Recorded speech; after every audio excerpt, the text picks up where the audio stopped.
Welcome back, Red Spotters, to another show on the Red Spotlight Entertainment Podcast. Here, I'm your host today, Alexis J. Soto, and I'm joined by Peter Martinez, who is just putting a smile on his face because it happens to be his first show back in a number of weeks, I'm sure. He's been rather busy with the tortures of the real world, as it were, as if it wasn't already bad enough for a lot of us. So he is back, and today we have... as usual, when Peter is on, it seems like we have a lot of hot takes and nothing but hot takes. First of all, he only invites me on these kinds of shows. He doesn't let me do the happy shows. I want to make that clear. I want to make several things very clear. I understand that accidentally that happens to be the case. It's not something that is by design. It is specifically by design. Well, you are certainly, as Martin Scorsese, you are entitled to your opinion. And like Martin Scorsese, I am correct.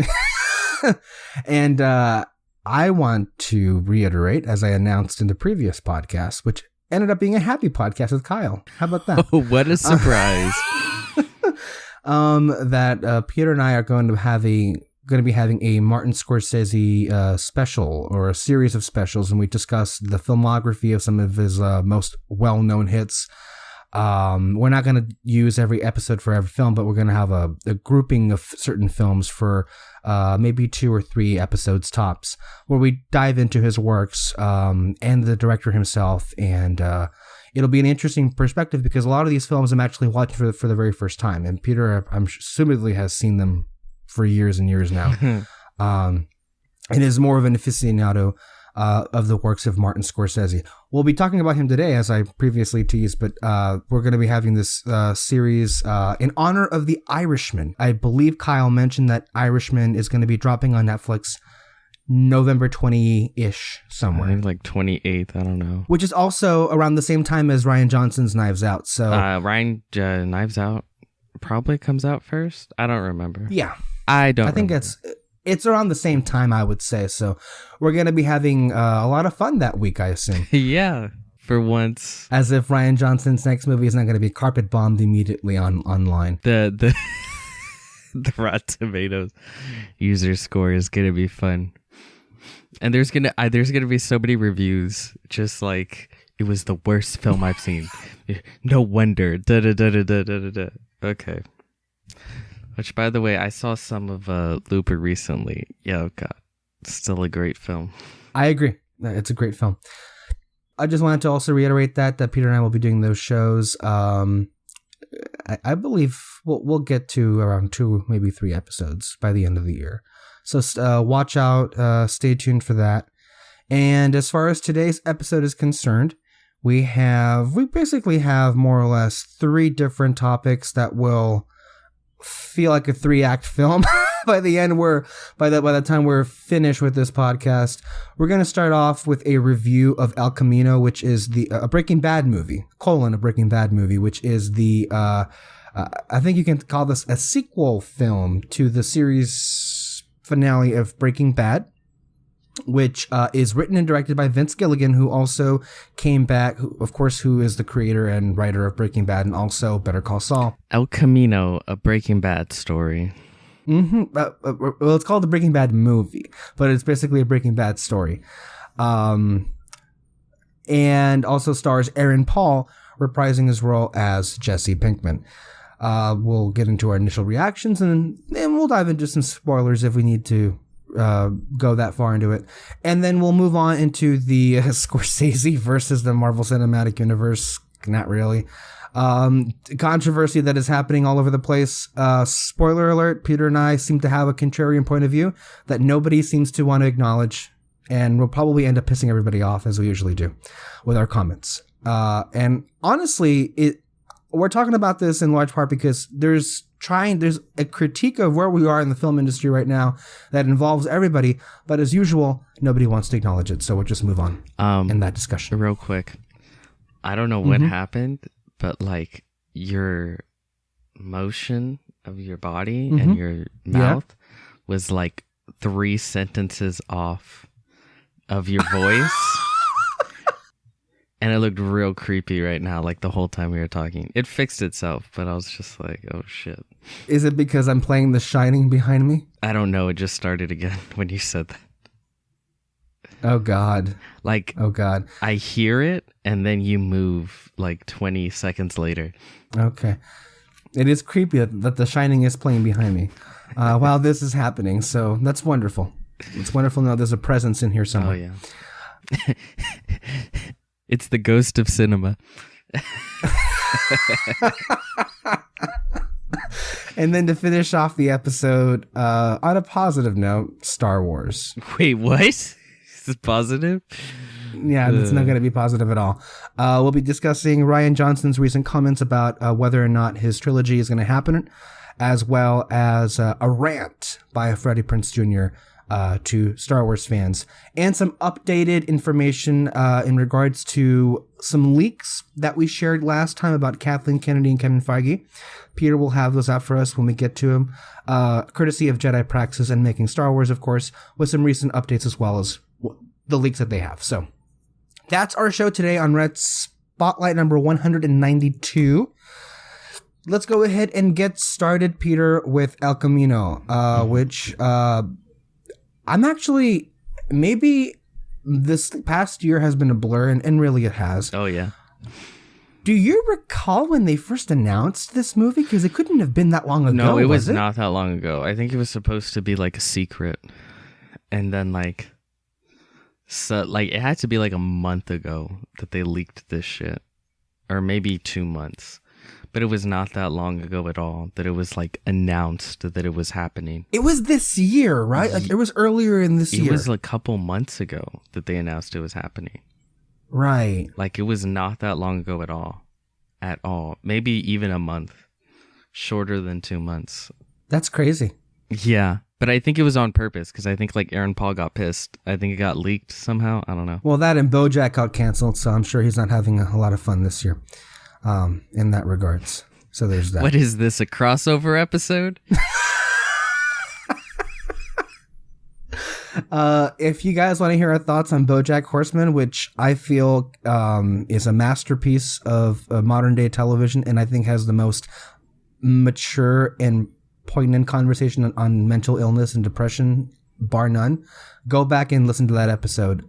I think the episode is actually called "What Is This, a Crossover Episode?"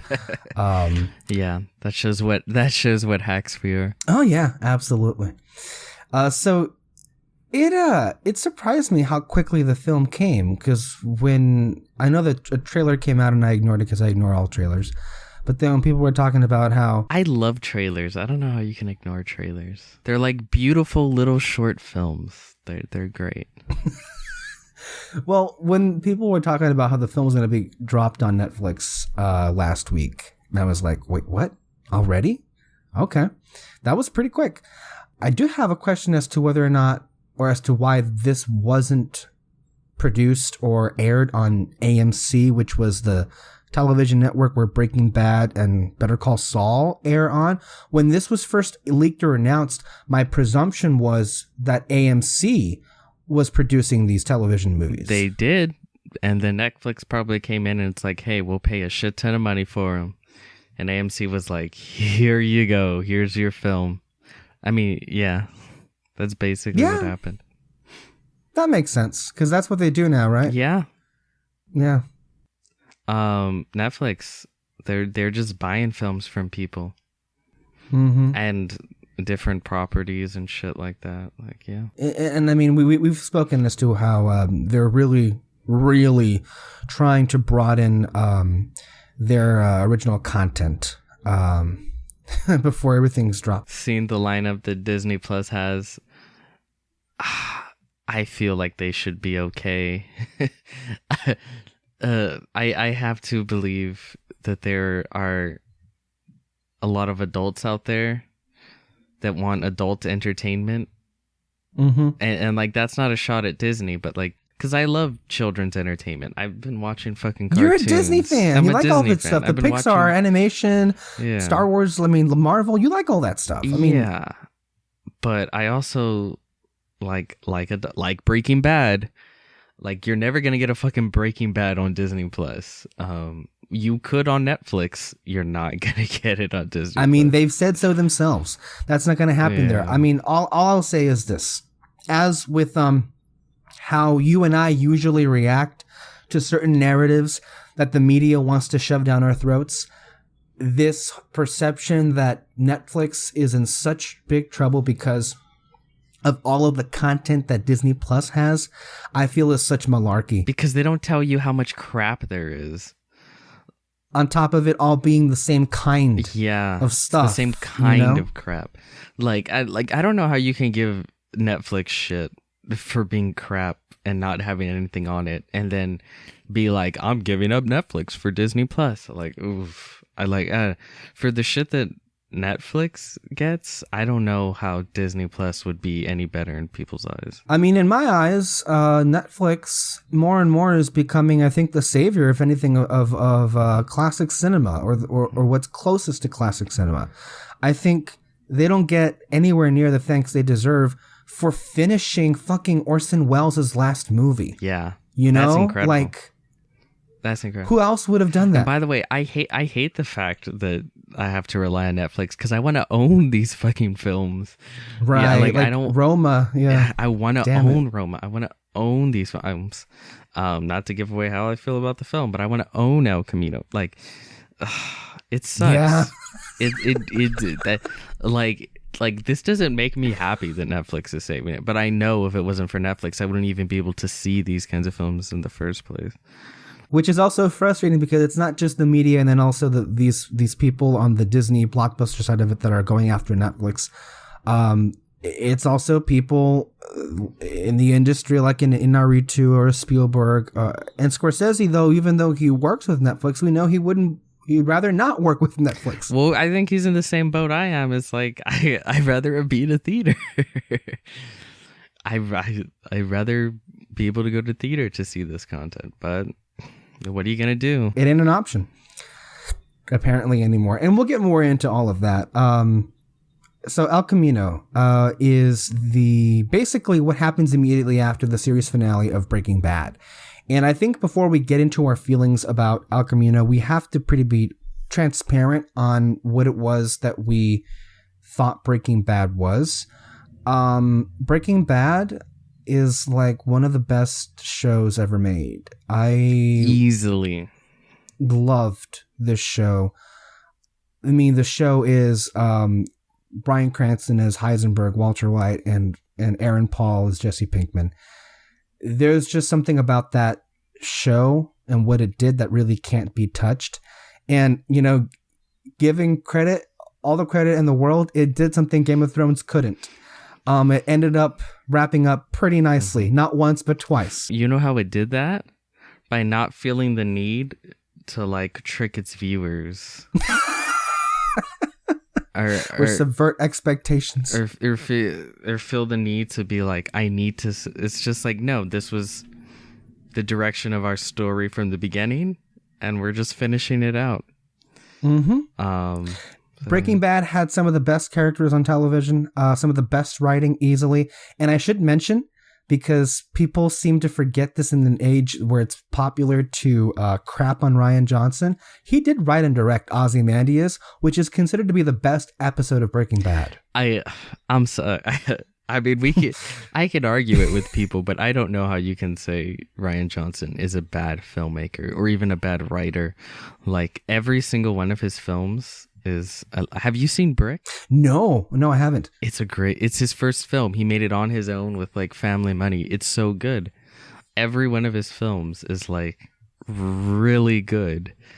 And everybody said it, that when Knives Out came out, like Rian Johnson has not made a bad film. And honestly, as I've seen every one of his films, he's never made a bad film.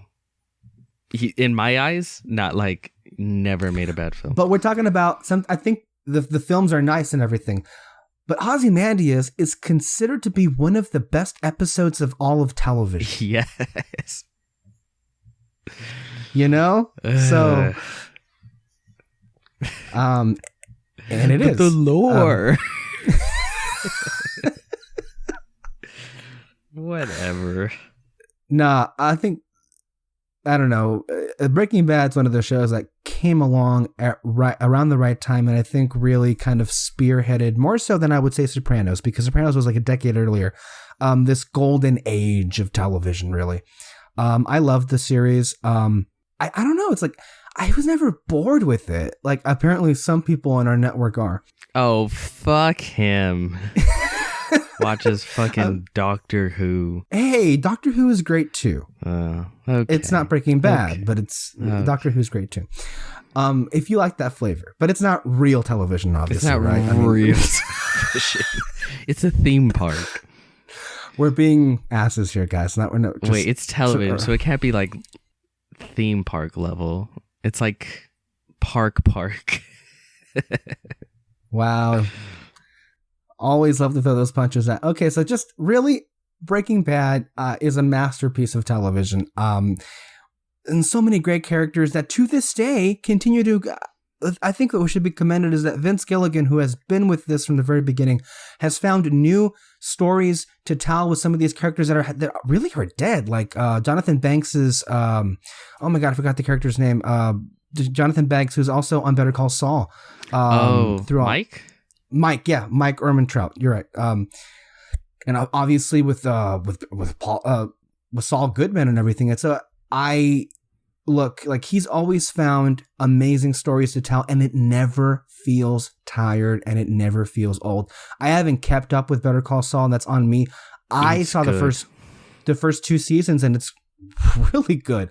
So it's like, I know that the series is going to go on for a while, but it's like, I don't know what it is, but Breaking Bad so far seems to be one of the only like IPs that is not like watered down by continued stories of characters that seemingly were thought to have been closed off. It helps that it's all done by Vince Gilligan. Yes, absolutely. And by the way, it's not an easy thing to do. It's not just saying that it's done by the same guy. It's that this guy really loves these characters, and he really finds some great fucking stories to tell with these characters, you know? And that's not an easy thing to do. So before we get off into El Camino, can you tell us about your thoughts on Breaking Bad, Peter? And a really particular question is if you were satisfied, because I was reading that some people weren't entirely satisfied with how Jesse Pinkman ended off in the original finale of Breaking Bad. Oh, in the original. Oh, I thought the original finale basically wrapped up everything perfectly. I agree with you. Like perfect. I think people were wanting more out of Jesse Pinkman. 100% satisfied with where Jesse Pinkman ended off at the end of the episode, because, and it's because, oh man, fuck people. It's. That's the first one tonight. I know, that's the first one. We'll get more. I do feel it's this trend with people, like they need to know everything. They need to know everything happens, and like nothing can ever just be implied. Like they have to know for a fact whether things are real or not, whether they happen or not. You know, fuck ambiguity, but like ambiguity is one of the best tools you can use in storytelling. And I really liked the fact that at the end of the last episode, Selena, I think was the name of it. It was just him getting away. Like, you don't know what happens after that. You don't know what his life becomes, but he got away, and that's the point, you know? And I loved it. I thought that was all the closure you needed, because the entire show was basically, it became, when it came to his character, is can he get away from this? Is he capable of doing it? Because he very clearly wasn't built for it in the same way that Walt was. And, you know, the bow at the end of the story when it came to Jesse was, yes, he was able to get away. And then that was it. That's all you needed. And I love the way it ended. And then, of course, yeah, Breaking Bad is easily one of the greatest shows of all time. I started watching clips from the show just to remind me. And, like, I would get engrossed and I'd want it to keep going, but it's like, fuck, it's just a clip. Yeah. Like, oh my God, it's just these. It's so riveting. It's so riveting. Is it Gilligan or Gillian? I think it's Gilligan. Vince Gilligan, yeah. I think it's Gillian. You say Gilligan and I'll say Gillian, and then one of us is right. And then so as a whole, as the whole of Red Spotlight Entertainment, we don't offend him because one of us is saying it right. It is Vince Gilligan. Gilligan? Okay. Well then, see, you didn't offend him. He's such an amazing writer. Like, I think he's so good. Yeah, I love the show. So you want to get into El Camino, a Breaking Bad story? Right. So really, I think you and I are going to fall in the same line of thought here. Are we now? Oh, well, we'll see. We will see about that. I really liked this film. And I think what's interesting to know about this is that there are a couple of aspects that should be acknowledged at the top of discussing this movie. And this is a Breaking Bad film, but it very much is and acts as an epilogue to obviously the finale of Breaking Bad. Mm-hmm. Very much is a bare to bones epilogue by its very definition. Yes. And I've also seen people say, and there is credence to this, that there is no hand-holding if you have not seen Breaking Bad. And I think and we do mention this when we talk about like cinematic universe films like Marvel or DC, about which films do you need that you can go in cold without having seen anything beforehand. I would not recommend you watching this if you haven't seen Breaking Bad. Yeah. This is why I think the film felt more like 2 episodes rather than a film to me, because a film stands more on its own. This does not stand on its own. Like, no, it doesn't. You have to have seen Breaking Bad to enjoy this. Like every episode of Breaking Bad. Yeah, every episode. You have to understand, because there's a lot of flashbacks to a lot of different characters, to a lot of different points in the series. And if you're not understanding at what point, like where he was as a character and what led him down the road to where he is now, trying to escape with his life, it's not going to work. I don't think it's going to work. No, I don't think it would. For you. So I think that should be a disclaimer. It's like, if you haven't seen Breaking Bad, I don't think you're going to really appreciate what this does. Obviously, if you don't know who the people are involved, because there's no hand-holding. It doesn't tell you who Jesse Pinkman is. You're supposed to know that going into this already. So that's one aspect of this. Another aspect that is that I think you and I will be talking about for the majority of this review is whether or not it was necessary. And that's what I've noticed the discussion going back and forth about this. I'll say I feel 2 ways when discussing something, whether or not, when I lean if it's unnecessary. Okay, let's look at the series finale. If we're going to go, and I agree with you what you said about Jesse Pinkman's ending in the last episode of Breaking Bad. It was a perfect series finale. There was nothing else that needed to be said. So I think if we're going to go through that lens, nothing that follows is strictly necessary. Now, is that the same thing as saying that this was bad or not good? No, that's, I think, 2 very different things. And I think you can question whether or not something is necessary while at the same time really, really enjoying it. And I think an ending is an ending and an epilogue is an epilogue. Like some people were saying earlier with Toy Story 3 and Toy Story 4. Like Toy Story 3 was the ending, Toy Story 4 was the epilogue. Kind of like what you said in your Star Wars headcanon, that Return of the Jedi was the ending and Last Jedi was the epilogue. Like there are certain things. Last Jedi was much more than that, but yes, continue. I agree with it. I agree. So that should be mentioned, obviously. And you're right, and this could be a criticism, that the film feels less of a film and more of 2 episodes to add on to what happened after Breaking Bad. And so nothing, people are going to say about this that nothing really happens. And well, what's supposed to be in this particular epilogue is to see, okay, exactly what happens to Jesse Pinkman after the finale of Breaking Bad. And what this will show, well, not in spoilers yet, but this will show is whether or not Jesse ultimately will get to survive. Well, if people are feeling as if it's unnecessary, then they already know what happens now, don't they? That's true. Basically.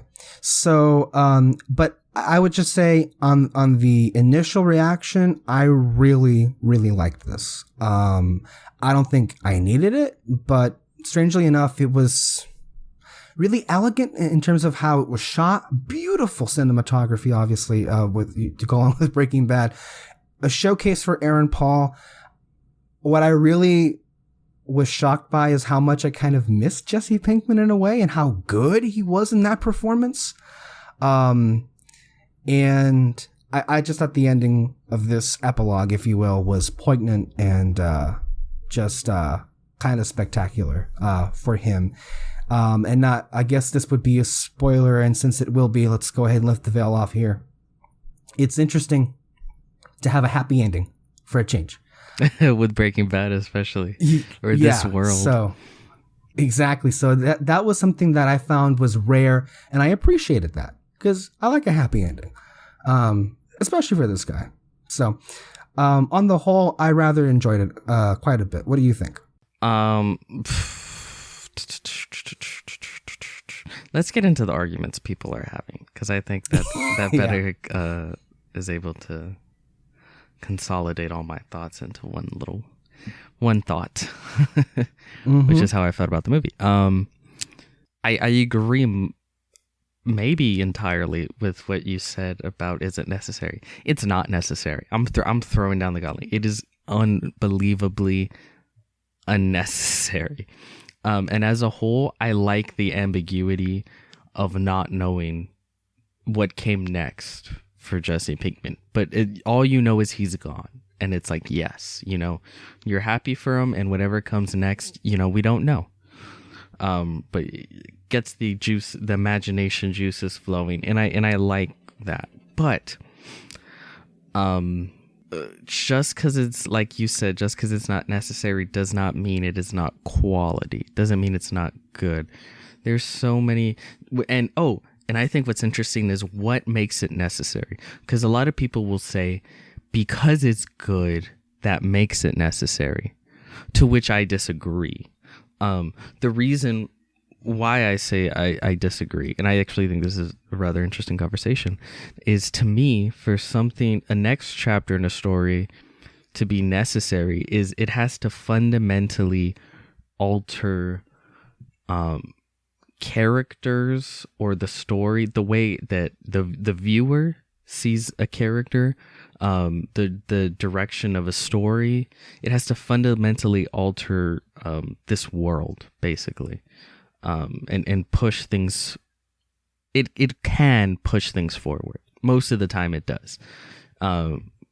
You know what I mean? And with this, at the end of El Camino, I felt the same way about Jesse I did at the end of the season finale of Breaking Bad. The same emotions I had are the same ones I had here. I did not learn anything new about Jesse throughout the entire film.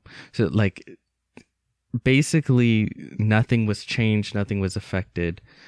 That to me makes it unnecessary. You know what I mean? I had seen an article where Vince Gilligan had said that he was playing around with an ending in which Jesse does get caught, but he gets caught, like, there's a new character that comes in, and to be able to let that new character get away, he gets caught, and the end is him behind bars but happy. You know what I mean? That to me would have been necessary, because it's fundamentally changes how I feel about the character and the story entirely, the direction of the story. But with this one, not really. At the end, he got away, and this one, he got away. You just now know where he went to. That being said, it was unbelievably well made. I was entertained the entire time. Really, absolutely, really well written. Great acting, like you said. What's the actor's name? Aaron Paul. he brought his A game, and why wouldn't you? This is his character. Basically his time to shine. and it was good. It was all really, really good. And was it necessary? No. Am I happy that I watched it? Absolutely. Because I enjoyed it. I enjoyed it. I enjoyed it a whole bunch. Yeah. Maybe I'll remember other things with that discussion, because I remember thinking of other things to say, but they seem to have slipped in my mind. It just reminded me how much I really love Breaking Bad. Oh yeah, and how much I missed that world and shit like that. So let's go ahead and get into some spoilers. Well, just adding on to like what you were saying about, I mean, really, that's what I kind of wanted to address. I remembered. Yes. This is, if you're going to make something unnecessary, this is how you do it. You make it as high quality as possible so it's still entertaining. And in that, through it being entertaining, it makes it worth it. Star Wars, just calling them out with their subsequent spin-offs. And I know I'm not going to get this because we live in this universe. This film was kind of like the perfect template for, if you're going to do it, it's not necessary, but if you're going to do it and it be actually entertaining and worth watching, the Obi-Wan series, this is kind of the template, I think, to do it, where it's not a big action thing. Maybe you have one sword swipe at the end of the series, but it's mostly just like a dark, self-reflective journey through the desert with Obi-Wan, and there's maybe a lot of flashbacks to events during the Clone Wars, talking to Anakin, bring back Hayden Christensen to do those, maybe as a young boy talking to Qui-Gon, like, and just reflecting on his journey, and then he's sort of in a different place than at the end. Like, that's the way to do it. Let's talk about some stuff here that we getting into spoilers now, and we can reference particular characters and actors that come back from the series, because half of the movie is everyone pretty much is flashbacks. We'll leave the Walter White stuff at the very end. What stuff in this sticks out to you that you really enjoyed, in terms of like whether it be characters that we saw again, or just anything you want to discuss? Stinky Pete is my hero.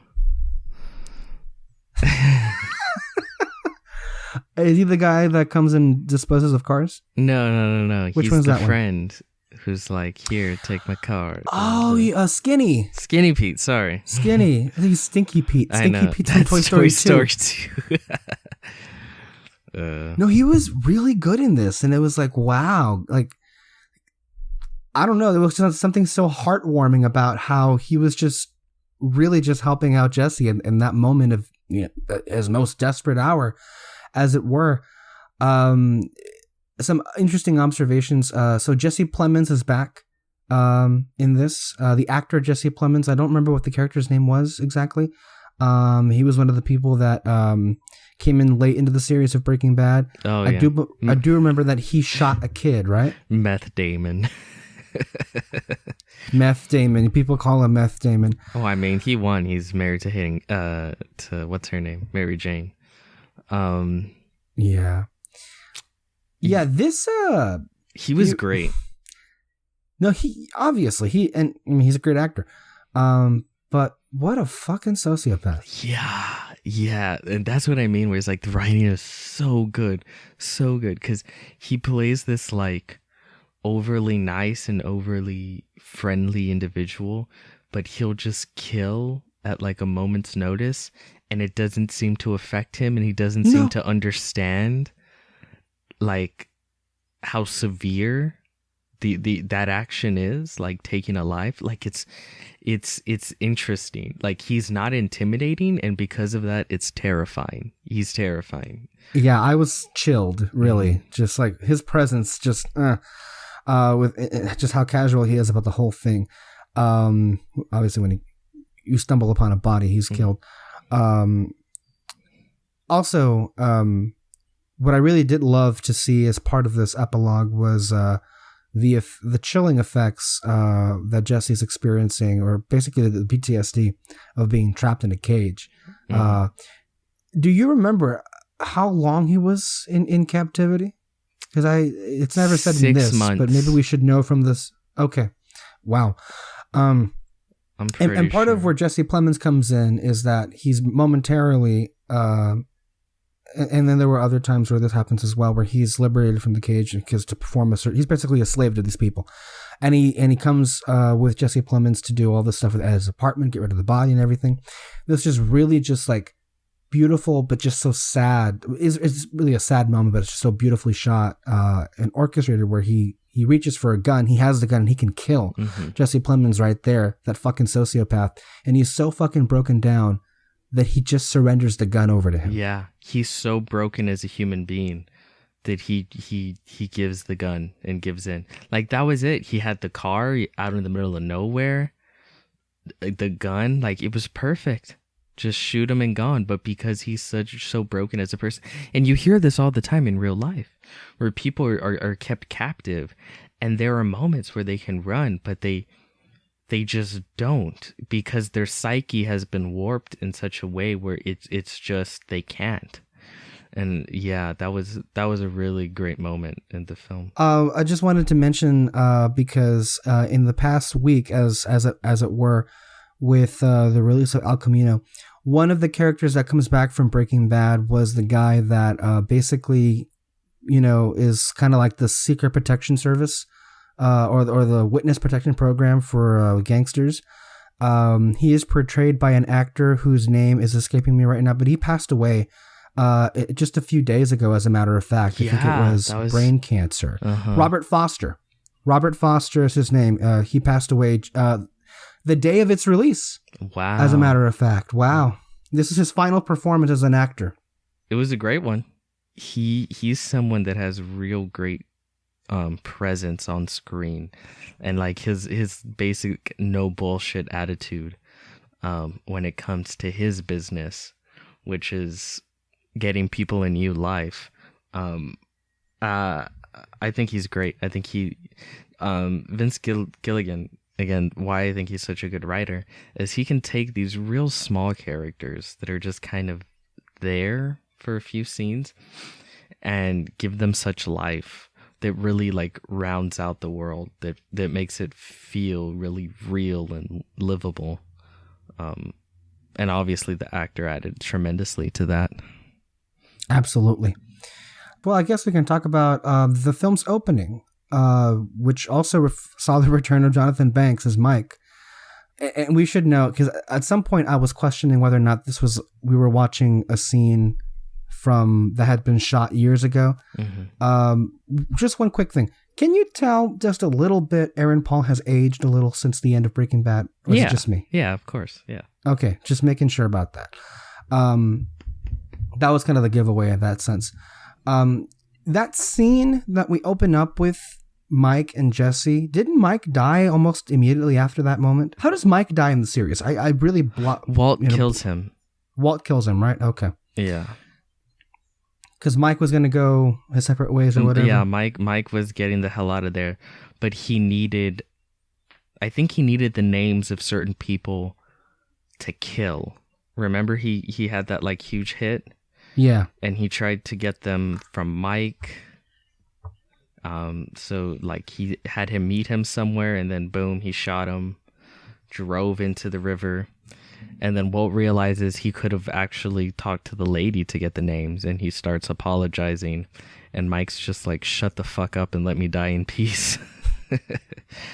And then he just kind of falls over the river and dies. Yeah, as one does. So let's talk about the moment, the return of Bryan Cranston as Walter White in the closing moments of it. It's interesting because in my head, when I saw... one interesting aspect is as the film is transitioning back and forth, like it gives you the opportunity to breathe a little bit, so you're not really sure if it's a flashback or if it's just in a continuing situation. So when we see Walter White walk out of that hotel room, we know that it's from the past when he was alive. I love how they have that the camera lingers on Walt's entrance and both of them walking down the hallway, as if you can almost imagine yourself, if you were watching this with a Hollywood screening, this would be the moment where everybody would be applauding and cheering and everything. It's like basically this is like the Captain America gets Mjolnir moment of this movie, if you're going to compare it to that. Yeah. Just like, look who it is, bitches. Yeah.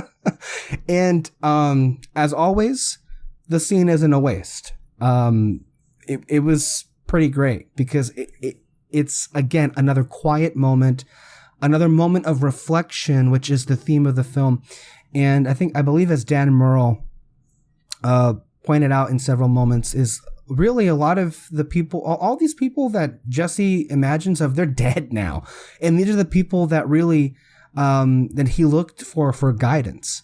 And throughout the duration of the movie, obviously he gets the inspiration to go to Alaska from Mike, but he gets return visits from, in his mind, in flashbacks from Mr. White, and then also I believe it was Kristen Ritter who played Jane on the show, which is later on in the ending of the movie. So tell me what you thought of those scenes in particular, and seeing Bryan Cranston back in the role and everything. Again, it's one of those things where it's like, the film was obviously trying to be this sort of like self-reflective drama. So like you have the flashbacks that are self-reflective, and then you come back to the present where it's a tense race against the clock to escape. And that's sort of the balance of the film. And me, I could be like, oh, stop with the flashbacks. I want to see the new shit. Like, what's going on now? But again, Vince Gilligan, he's such a good writer, and the actors are so great, and the scenes are so well done, and they're purposeful as well, that I really ended up enjoying a lot of them. It actually, that scene in particular has one of my favorite Walter White quotes moments, where he tells him, like, you're lucky you didn't wait your whole life to do something important.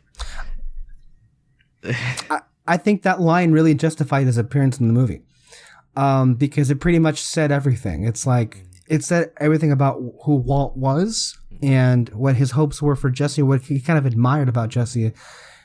And Walt, really, the story about the whole Breaking Bad stuff was like, this is the person Walt always wanted to be but never thought he could. And he waited his whole life to do that. And he says that obviously in an actor way, looking out the window, what people do when you're reflecting on things. You look at windows when you reflect, obviously. Absolutely. But it was, I'm sorry, it's just, the magic was still there with those two.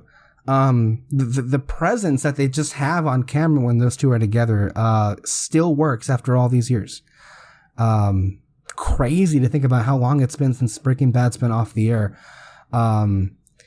Interestingly, also enough, and this is just briefly to touch on Better Call Saul as a question for you. How far are you into the series? 3 seasons. Has it already aired season 4? I don't know. Or 5? Okay. I don't think 5. Because people keep saying, okay, so when are they going to bring back Bryan Cranston as Walter White? Because like at some point it's going to intersect in the same timeline as Breaking Bad. People would assume, although for the most part it is kind of a prequel to Breaking Bad. Are they going to Rogue One it? What's his name? God, what was the actor? I keep forgetting all these great actors who played Gus Fring on Breaking Bad. Oh, I forgot his name. Desposito or something? Yeah. Something Desposito. Did come back in, I think, the last season of Better Call Saul. He's great in Better Call Saul. So it's like, I don't think it's out of the question that we would ever see either Jesse Pinkman back or Walter White in Better Call Saul, as it were. When Better Call Saul first started and they started having all these connections to the original, it's like, I was like, well, like I was afraid it would turn into the kind of thing that it usually turns into with these prequel things. Yeah, and it's like, look at it's them, like basically like Like, if we had like a prequel Luke film, it's like he's fucking doing nothing, like, because that's the point. Like, the story happens here because this is where it's interesting. But once again, Vince Gilligan, terrific writer, he was able to make it work with all these new returning characters, but he also had some great new characters, like fantastic new characters, and they intersected all so well. So yeah, it worked. It ended up working. I think the key about Better Call Saul is, above all else, it's a show that stands on its own in a way. Yeah, like, it has its own characters, its own ensemble. It's also not necessarily, I would say, like a crime show. Like, it is, but like it's it's almost like a lawyer show. You know what I mean? Yeah. Because they do spend a lot of time in the courtroom, and they do a lot of stuff with interesting cases and stuff. Towards the end, the later seasons, that's where the crime stuff starts to come up, of course, because that's when you start getting more of Gus Fring and all that jazz. But yeah, it just feels like, you said, it can stand on its own, which is fantastic. And really, it's like, I feel like everything we've seen with this Breaking Bad cinematic universe that we're seeing with, obviously, the show El Camino and Better Call Saul, is there is your template for being able to sustain a franchise by creating things that stand on their own. Yeah, they can connect, but you gotta, keep things fresh. You need great writers. You need great characters. You just need high quality execution, I feel. Yeah. And then I'll just say quickly about El Camino. I thought the final moments where he's just, basically, that's his way of driving off into the sunset. Although it's driving off into Alaska. Just that briefest of smiles on his face. Beautiful. Loved it. That ending was great. If the finale was closure, this was super closure. Yeah, and almost, it's like, if you think back, I think this works better, even though it is 2 episodes. I think it works better as its own standalone epilogue than, let's say, this was the real series finale of Breaking Bad. Well, yeah, it wouldn't work because the show was about Walter. Walter White. Yeah. This was not about him. So the fact that, him driving off God knows where, but the fact that he made it out, that was a perfect ending there. Yeah. And then I still like that ending better, just because it's ambiguous, and I find that more interesting. But with this, like, it's still incredibly well done, and it's like, all the character moments work really well. Surprisingly moving in parts. I think this is absolutely, I recommend this. It's a great watch, especially if you're a Breaking Bad fan. You have to watch this. I feel you think you really like it. One final thing before we move on, because I watched an interview on Collider. I think it was Steve Weintraub, or maybe it was I think they call him Frosty. He asked a question to Aaron Paul about how much was cut out. So this was, 2 hours or so long? 2 hours. Basically 2 episodes of the series. How much was cut out? And he said, like, Vince Gilligan cut out like 30%. Like, at one point it was supposed to be like 3 hours. Yeah. Like, that was another thing that I found real interesting. It's like, well, how is Vince Gilligan going to do a movie? Because he is notorious for the pace of his shows being so slow. Slow burn, baby. That's his trademark, basically. Slow burn. So I'm like, how is he going to do with a film? And then I saw the runtime for the film, 2 hours. Like, okay, like, how is he going to pull this off? Which he basically just took 2 episodes of him escaping and stuck them together, and boom, you got a movie. But I could have seen this working as a miniseries. I think you could have tacked on 3 more episodes, probably. Yeah, I agree with you. Didn't need it. Happy we got it. It's a good watch. I agree. I think quickly again, but we should know that the only thing that our mutual colleague Julio cares about in anything we talk about has to be related to Breaking Bad. What do you think Julio would make of this? I think he'd really like it. Because Breaking Bad is like, that's his show. Mm-hmm. Like, that was like... Every once in a while, he has good taste.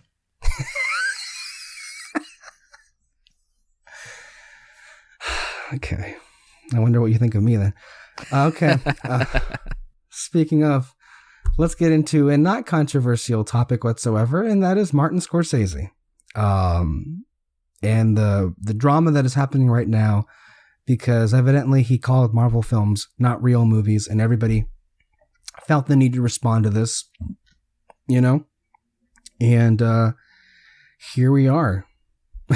So what's going to happen is this. I'm going to read off what Martin Scorsese said word for word. I'm going to read off what other people have said that are contributory to the conversation from different perspectives. Once that's done, and this may surprise people, I'm going to defend Marty here a little bit. I call him Marty. He's my friend. He's your friend. I'm going to defend him a little bit here because I think the ultimate crime is that people are missing the point of his comments, and I also have other articles to back that up with what he is arguing here.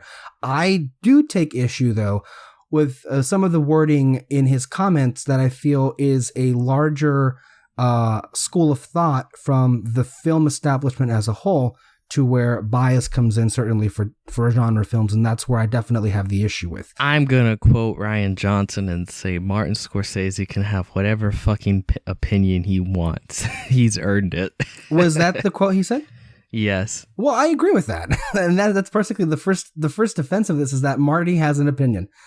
Sue him. That's his thoughts on the movie, and it's not surprising if you consider his track record of the films that he's made and the time that he comes from, and others of his age, directors in their 70s, and how they view of things today. It's the age-old story. You get older, things change. Or they change for you, basically. But what should be mentioned is this is a media circus that, again, was created by the media itself because a reporter had an idea to stoke some kind of controversy. He asked a question on the Irishman press tour, and of course Marty obliged to that question. And of course here we have an endless media circus, of which, again, we're covering, but we're covering it because, well, it's fun in some aspects, but it's also, I think, there is a critique that is trying to be thrown out there and the masses, but it's being entirely ignored. We're covering it because Alexis wanted to. That's also true. So... Here are the original comments as follows of Marvel movies by Marty. He says, "I don't see them. I tried, but that's not cinema," Scorsese told Empire. "Honestly, the closest I can think of them, as well made as they are, with actors doing the best they can under circumstances, is theme parks.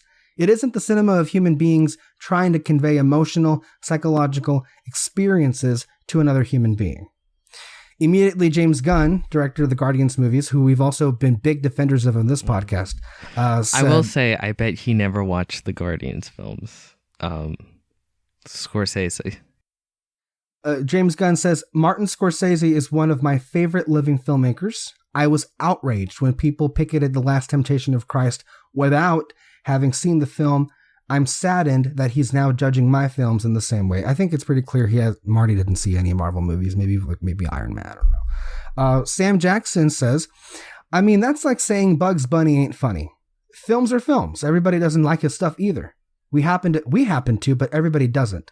There are a lot of Italian Americans that don't think he should be making films about them like that. Everybody's got an opinion. Ain't gonna stop nobody from making movies."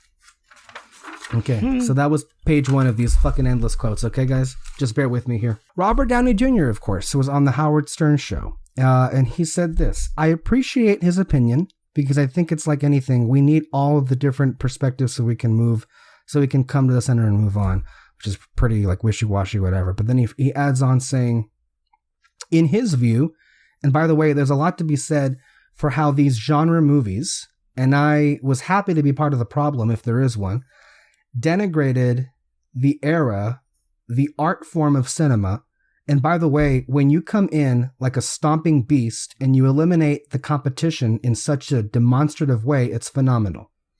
That's what he said. Casper Selman of the Independent UK said the following. He's a critic, apparently. The director's comments might not have caused such an outrage a few years ago, but the critical establishment has since been shanghaied into considering this factory product as legitimate art.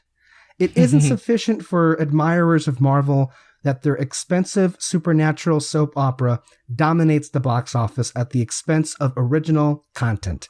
But this stuff must also now be treated with due respect.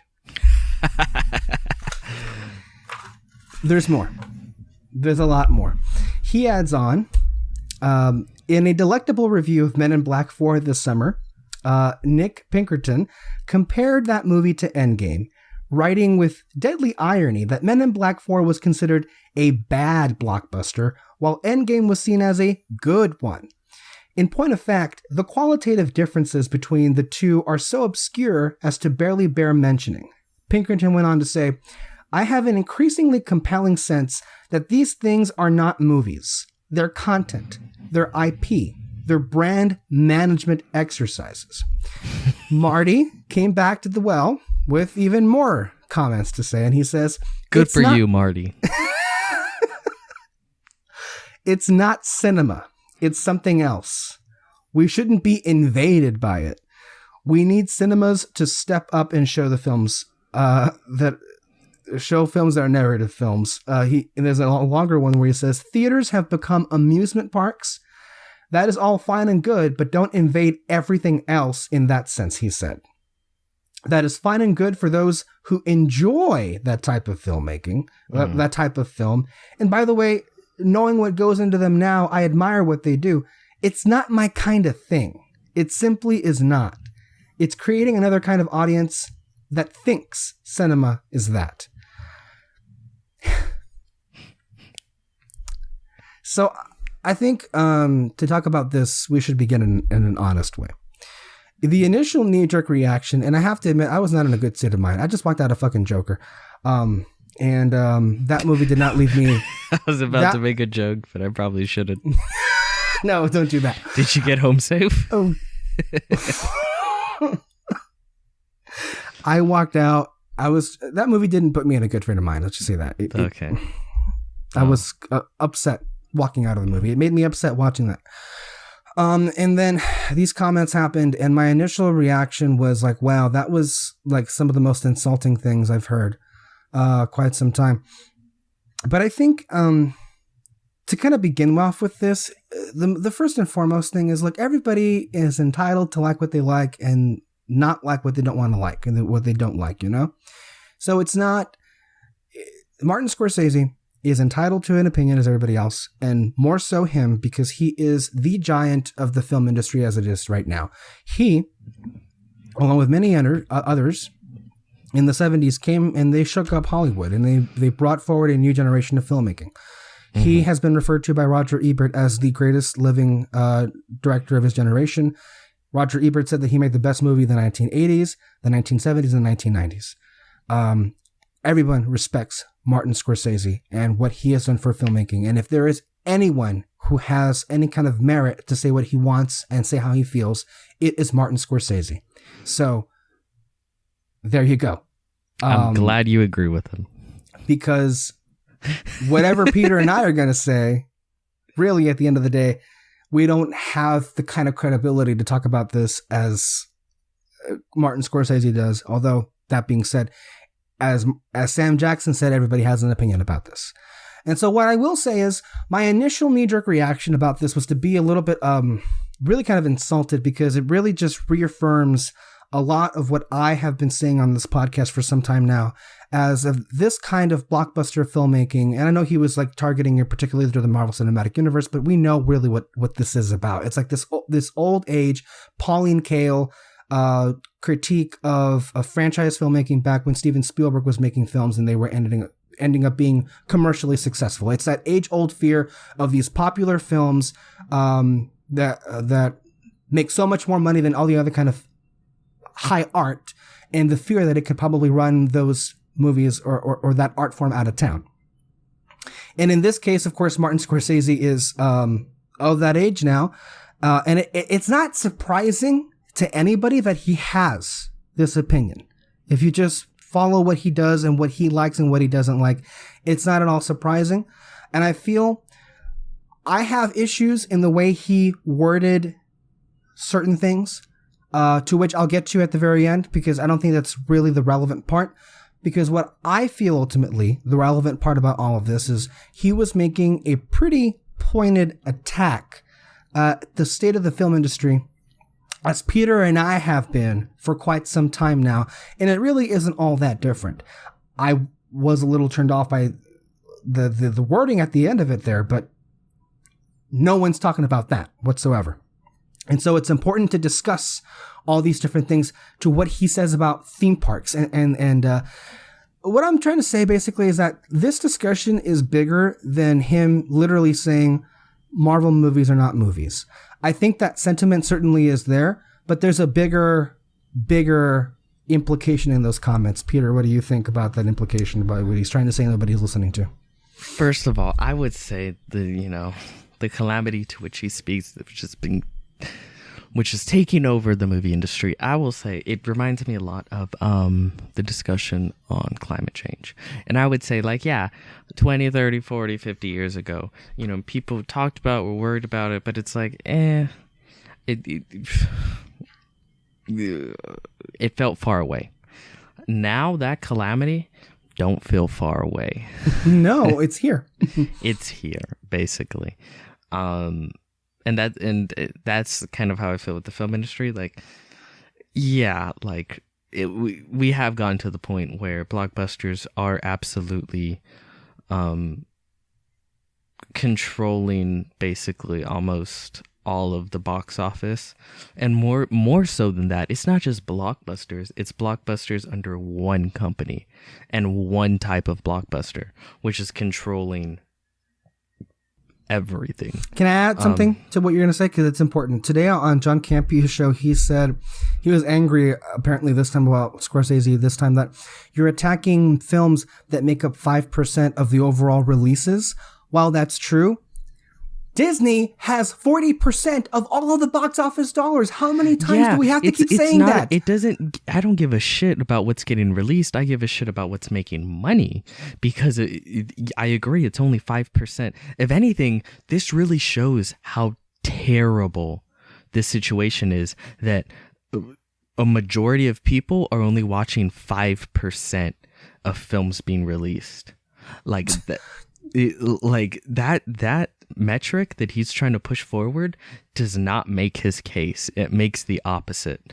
How do you not see terrifying. That, though? It's terrifying. Well, because that's how they make their money. I don't mean to attack them in that way, but it's for one, Collider especially, click on Collider and look at their most recent vids. Look at the last 10 videos they've released. I guarantee you all of them have something to do with Marvel or a Star War, or that's it. Scott Mendelson, which I'll get to more of in an article today, said that the media devotes 85% of its coverage to those kind of movies, which is a no-duh. Yeah, because the vast majority of audiences, that's all they watch. While you look up what you're getting, I want to read this off by I mentioned him right now, Scott Mendelson of Forbes. He had an article today to kind of break down where we are. And I feel if you've been listening to this podcast, this won't be anything new, but just to reiterate the point, because apparently it's not something that is being discussed overall as far as where we are in the industry, right? So he writes about Scorsese. He was right to take his 3.5-hour, $140 million mob drama to Netflix. There's no way that movie as it exists would have broken even in our conventional theatrical system.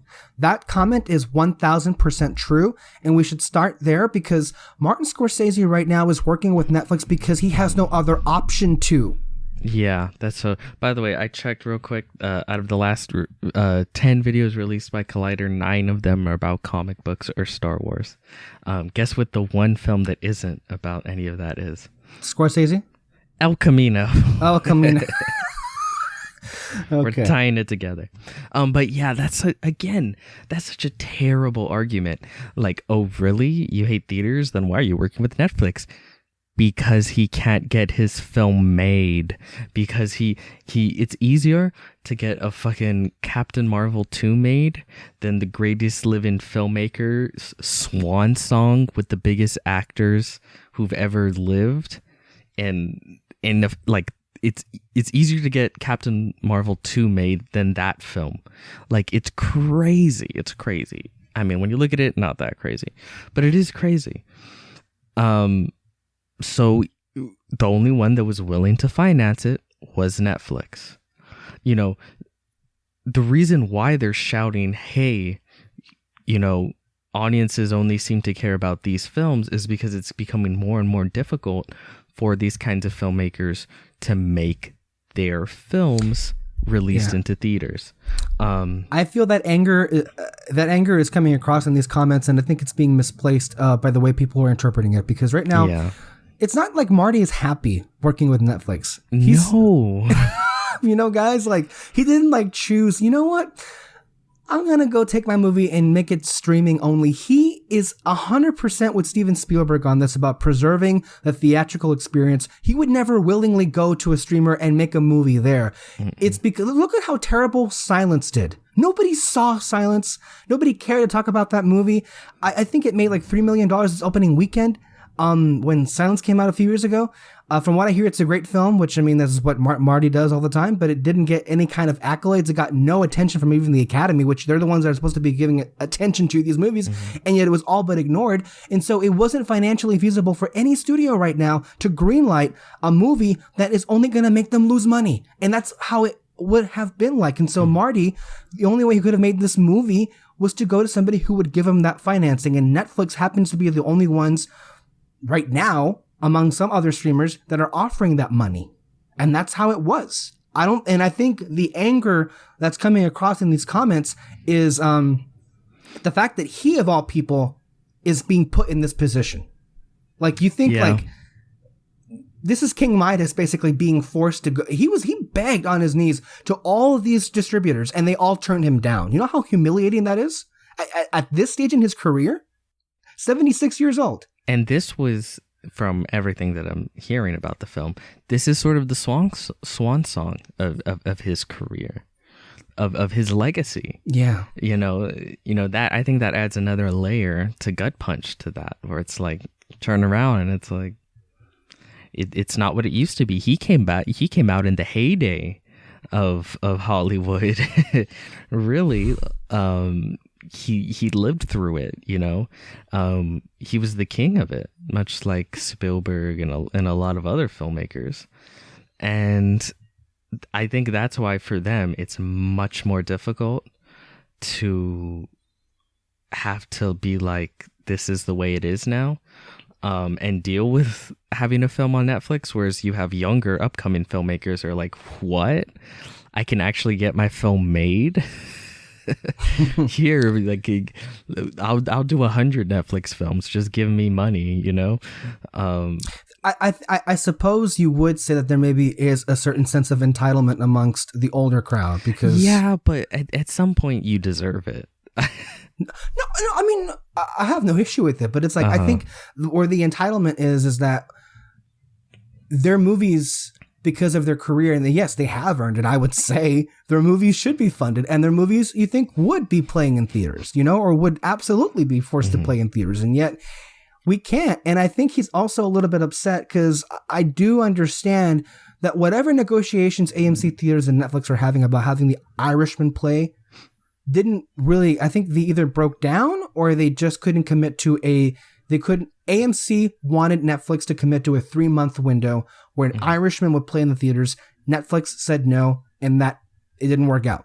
Of course Netflix said no. They paid for the damn thing. Yeah, and then absolutely. Like everyone's going to go and watch it on there? Like, no. It's not good for them.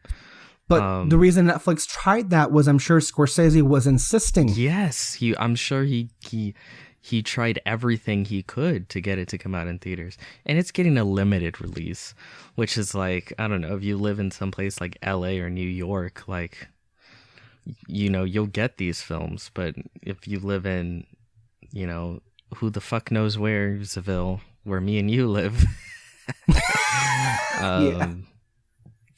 that's never in a million years gonna happen.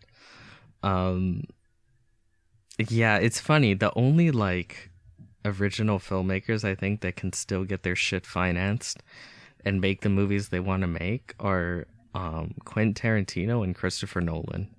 Mm-hmm. And it feels like that's Spielberg hasn't come across the issues that Scorsese has yet. Although I'll say he's fast getting there, but he hasn't. Yeah. He's still finding his way to get. Well, Spielberg is Spielberg, I guess. I guess he has friends in high places. You think Scorsese would as well. I want to add more to what we were saying, because I think really at the end of the day, the source of the bitterness of these comments, I think, come from the position that Scorsese is placed on, is on right now. And I think, the Marvel Cinematic Universe to an extent is partially responsible, if not so singularly, for the situation that we are right now. And we'll get to more of that in a bit, but it's also a lot of other extenuating factors. Here's what Scott Mendelson said today on Forbes.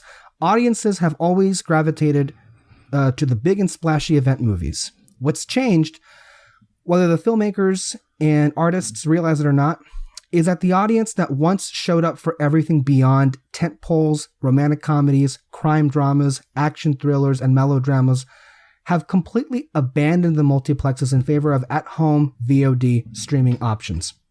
It's not that everyone wants to see Aladdin, but that the folks who once would have seen Booksmart instead of Aladdin, or as well as Aladdin, now either ignore Booksmart in favor of a Netflix show or wait to catch Booksmart on VOD or streaming.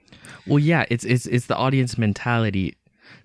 It's the audience mentality of, if this doesn't look like it was made for like $200 million, then it's not worth me getting my ass up and going to a movie theater and watching it. Only the big movies are worth. If it's anything made for like under that, like, or just like a lower budgeted film, well, I can wait to see it at home. And it's such a weird, I kind of get it, but I also fucking hate it. 'Cause my favorite movie experiences, like off the top of my head, have been, there's a couple with like big, bombastic, tentpole films, but a lot of them have been with small films. It's so weird to me that people, like, if it's not about whether the movie is good or not, it's how much money is behind it. It's sort of like people that are into like brands, what's that one brand? It's like Red. They put shit on everything and they sell it for like $200. I forgot. I don't know what you're referring to. You're not a fashionista. You wouldn't know. Yeah. But there's these fucking brands where it's like, it's regular shoes, but they'll slap the brand on, and now they jack up the price, and then people rush to buy it. And it very clearly is no longer about quality of the clothes, it's about the brand behind it. And that's kind of what's happened to film. It just has to seem expensive rather than the quality of what the film actually is. There's more to what Mendelson says about the pricing of movie tickets. He says movie ticket prices have increased along with inflation in a way that real wages have stagnated. The top 1%. Okay. According to Box Office Mojo, in 1991, a movie ticket would cost you an average of $4.21. In 2019, that's now gone up to $9.01. So movie tickets have increased. Wages have not. Yep. And also, what's also increased are the cost of gas and the cost of concessions, which people get when you go to a movie theater. And the cost of movie making. That's also, yeah, you're right, because of what ended up happening. Obviously, deregulation has a lot to play in it, but like a lot of the cost of these inflated budgets and a lot of these big blockbusters also in turn affects the pricing of movie tickets. Movie tickets get more expensive as it gets more expensive to make movies in Hollywood. I think that's the general idea as to what happens. I think they've even flirted, I don't know if it was AMC or something, with like saying like, oh, for event, quote unquote event films, there'll be like a surcharge on the ticket, so it'll be like $2 extra or whatever for certain films. Have they done that yet? I don't know. I don't think so. I heard that kicking around. I think sometimes like, in the theme park world, we call that tier pricing. Disney does this all the time. Then on busier days, you get charged more for a park ticket, basically. Honestly, I don't think that's far away from actually happening. But I mean, doesn't that go along with what Martin is saying? That is a fucking. I agree. I mean, you just used a theme park example. No, I agree. I to be clear, I agreed with the analysis that theaters are becoming theme parks. That's not where the disagreement was. There was actually one aspect of Martin's words that I want to read back that, to my ears, need a little bit more criticism. And that was the recent remarks that he made. And let me, again, I make so many fucking notes here and I can't even get the ones that I'm talking. Here we go. They're so fucking scattered. Okay, so he says here in his quote that we shouldn't be invaded by it. We need cinemas. This is the part. We need cinemas to step up and show films that are narrative films. I agree, but how is that financially feasible? It's the artist talking. That's what I'm saying. So this is the part where I think this is the part that needs to be criticized the most because, okay, the exhibitors theater changer, they're a business. It's all a business. They're doing whatever they gotta do to keep in business, guys. It's like it's not like they're like, okay, you know what? There is a reason these superhero movies play long is because they're the only ones that make money anymore. And I don't understand what's to be gained if you're Regal by just banning all superhero movies. You go out of business. That's what happens. And then that's it. There are no more theaters, right? Because like that's kind of what happens. Yeah, there is something. There are those like novelty, those small mom and pop ones. That are small out mom there. and pop where they're, they show a lot of old films, stuff like that. Like I would hope to one day live near one of those. Yeah, right. So I can stay sane. But yeah, for the most part, again, if you live in a capitalist society, like I can't for the life of me fault AMC or any movie theater for like, hey, this is a business. These are the films making money. These are the films we're going to play. Like, I agree, Marty. I agree. I hate the fact that we're not getting your kinds of films in movie theaters anymore. And if they, by some miraculous reason, end up in a movie theater, they don't make fucking money. Like, I agree. I hate that. But you're barking up the wrong tree if you're going after the theater chains, because they, you know it's their sole responsibility to stay in business. It's not to show quote unquote real cinema. No. It's to sell fucking chocolate bars. They're in the candy business, and the way they sell chocolate bars is by having butts in seats. You know what puts butts in seats? Dun dun dun dun. That's what puts butts in seats. I'm sorry to tell you.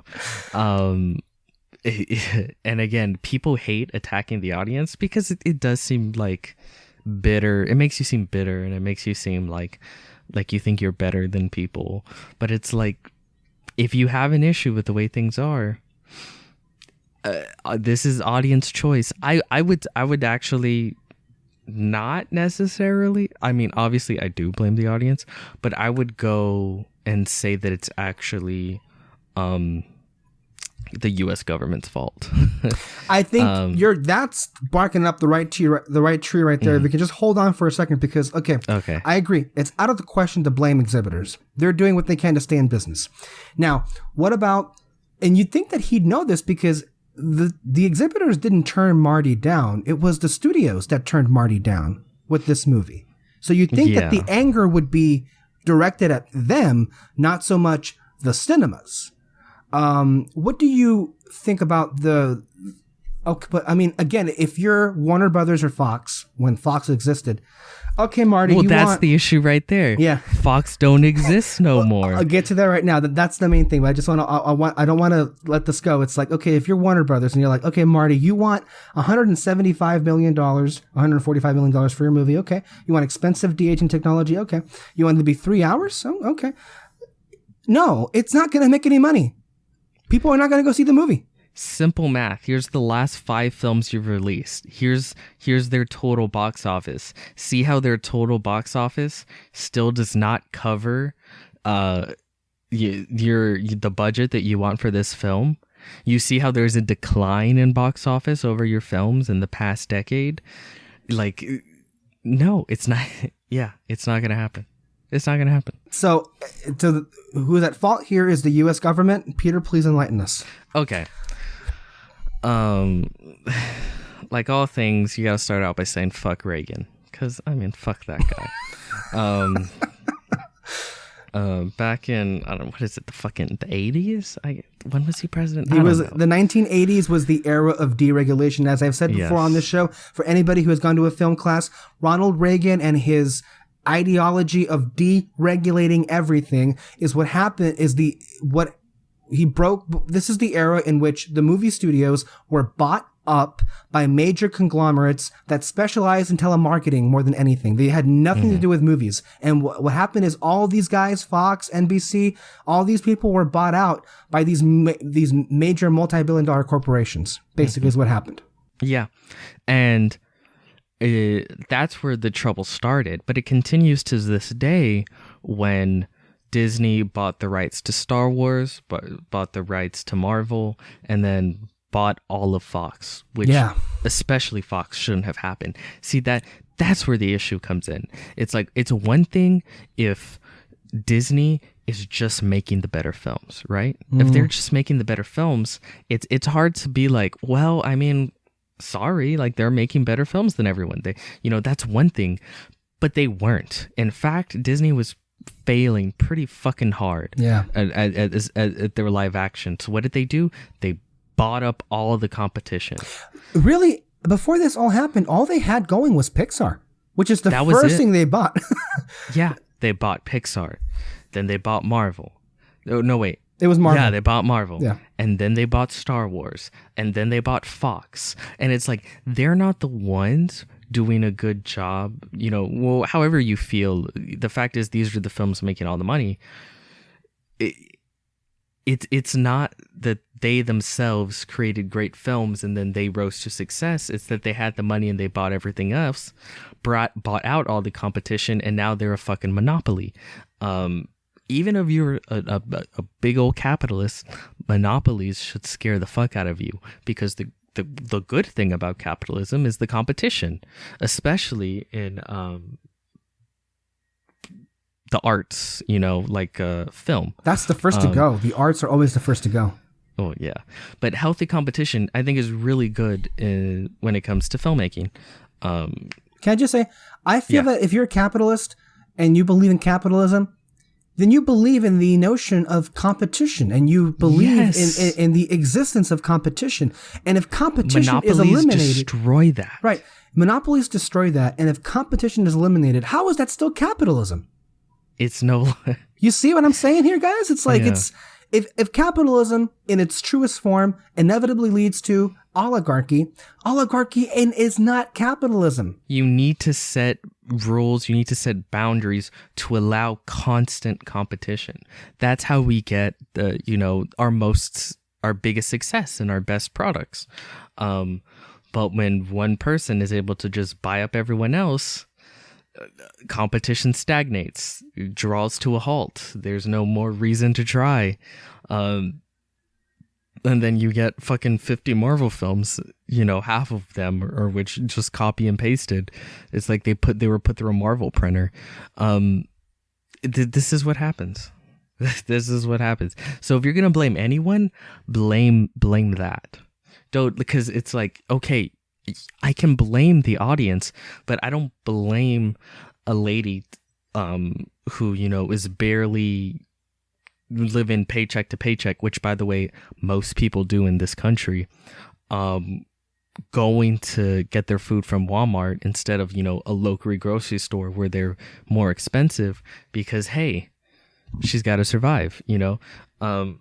You know, if you're a small family, you got kids and you want to entertain them, you want to create memories, it's like, well, what am I going to go with Disney where they've perfected their little machine, so I know that I'm getting at the very least an okay film?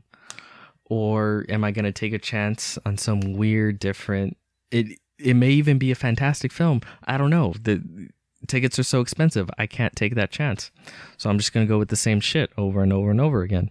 And by the way, they've bought everything that I've already loved as a child, so there you go. Yeah. As always, when in doubt, blame Ronald Reagan. I think if there haven't already been, that works with most things. If there haven't already been novels written, there should be several novels that read how Ronald Reagan destroyed the film industry, or how Ronald Reagan destroyed the world, more like it. There should be a book about that written somewhere. I also want to, we cannot talk about where we are right now without acknowledging right now at this moment at the box office what's succeeding, what's failing.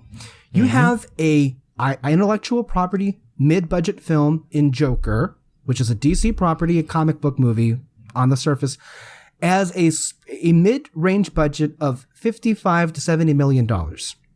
This past weekend, in its second week, it crossed over $500 million worldwide, with many people now thinking that it has a chance to crack $1 billion, which would be the cheapest movie in the history of movie making to reach $1 billion. To which I say the only reason it's even making that much money was because it had the name of Joker. The only reason people are talking about this movie is because it has the name of Joker. Come on, people. Let's not See, I love this and I hate it, right?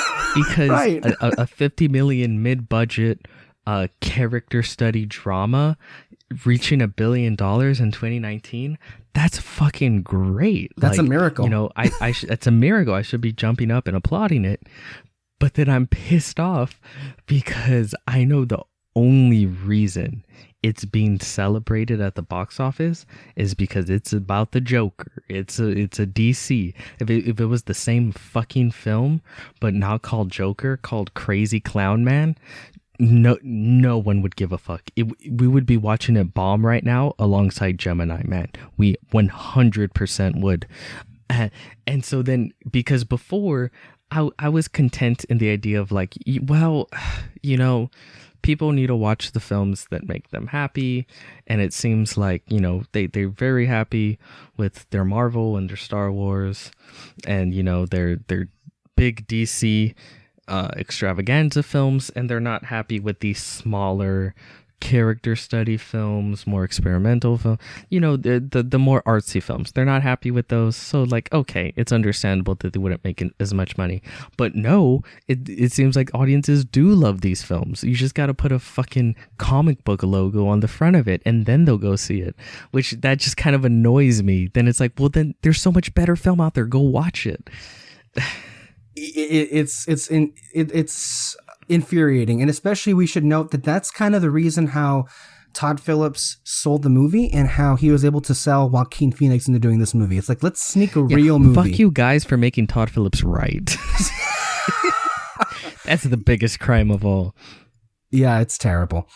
And then the dual side is Gemini Man, which is a disaster right now, which would have made gangbusters in the 90s. It's like, right, it's Ang Lee, and it's sad because I love Ang Lee as a director, and like, I don't know why he did this movie. I thought the trailers looked awful. I mean, that's just me. Yeah. So I saw it coming a mile away. And so this movie had a budget of over 150 whatever million dollars, and it made 20 million in its opening weekend. That's a disaster. Not good reviews either. Not good. No, terrible reviews as well. Will Smith needs to fire his agent. Whatever the movies he's been doing for the past decade are just crap. Oh my god. Yeah. Like, get a new agent. I would include Aladdin in that. I mean, the media again was like inflating Will Smith's ego as if he had anything to do with the fact that movie crossed $1 billion. No, he just happened to be in that movie. It's not that Will Smith was able to carry that film on his shoulders. And then I hate how people are like, oh my God, Will Smith actually did a good job. No, Will Smith acted like Will Smith in that film, and you like Will Smith. Like, it's oh God. Fuck people. There's my second That's the second one. So I think really that's what it comes down to. And just as a personal way to button this off, I think the issue that I had was when Marty said that some the Marvel movies in particular, and I know a lot of them don't, but some of them do, to me anyway, they weren't stories that were about human beings experiencing emotional connections to one another. I'll say that from my personal experience, the Marvel movies that I hold close that I hold closest to me, which would be obviously the Russos and James Gunn's movies in particular, they've meant so much to me, and they've elicited emotions in me that, for reasons I can't even explain, make me adore and love them so much. These are characters that I've carried with me for such a long period of time in these last 5 years, 6, whatever, how many years. And watching Endgame and seeing the culmination of all of these characters was a profound emotional experience on me. And I just think that there are people that are captivated, emotionally so, by these films. And if it's not his thing, that's fine. But I do get a little bit, I do recoil when people try and like, okay, well, it's fine and all, but like you shouldn't have these reactions to these carnival rides, you know? Like that's a different thing. I think if you gave him certain Marvel films, I agree with that. I don't think he'd love them, but he'd be like, okay. I'm not saying, I'm not making a defense for all of them, to be clear about that. And I think I've made that pretty clear. But I think the thing that irritated me more so about than just one man's opinion was a lot of the condescension that we didn't cover too. And I think this, what I was saying here in this article, that the comments spoke to how a lot of these people, who by the way right now are saying in the Academy, you know what, Joker, I'm not going to go see it. Which again, like if you're these are people that vote for the Academy Awards, and they're just saying, you know, I'm not going to go see a movie, whatever.